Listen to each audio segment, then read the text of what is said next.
Right, I'm going to show you guys how to do a grid drawing. You have currently been working on your grid drawing where you're just coloring in each block, but now you're going to learn how to draw a grid. I've got the lines marked for you on this one. Eventually you will have to mark your own lines. So you would start out with a blank paper like this, and as you can see there are marks at the top, bottom, and both sides.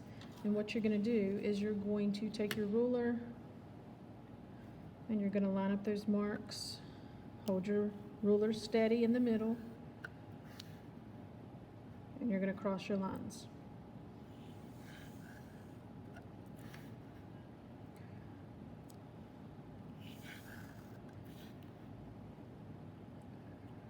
So I'm crossing these up and down.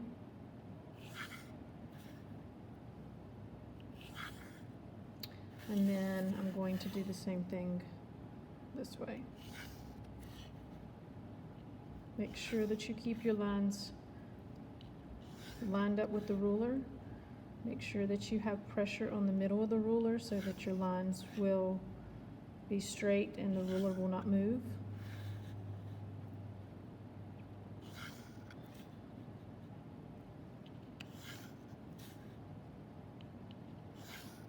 Okay, so here's my grid and I'm ready to draw. The next thing that you'll do is you will get a blank paper that has your choice of picture. There's several to choose from. This is a skull, so you're going to choose which one that you want to draw, and then you're going to do the same thing that you did on this paper. You're going to draw a grid on top. So same thing, the lines are already marked for you. You just line them up and cross your lines both ways until you get this grid on top. And then what you're going to do is you're going to look at each block and you're going to draw what you see in each block. It's best if you think of each block as a just a line, parts of a whole. Don't think of it as a skull. Just look at each box and see what the lines look like so that you'll know what to draw. So if you want to, you can cover part of it up as you're going. And I'm going to look at box number 2 on the first line, and I know that I'm going to start about right here, and there's my first line.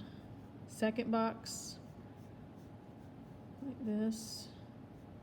Third box, they're just lines.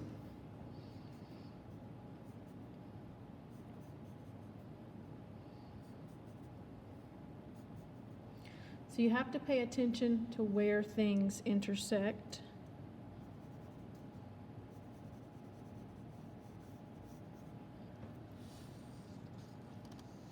And how they come down. Okay, so these are the first 2 lines that I've drawn, and there's nothing else in those lines until I move down to the third, and there's these at the end and part of this skull. Okay, so you're going to finish drawing your entire skull. It will look like this when you get finished, and when you get finished with the entire thing, you're going to color it in using a color scheme or colors of your choice. So this is what the finished product would look like.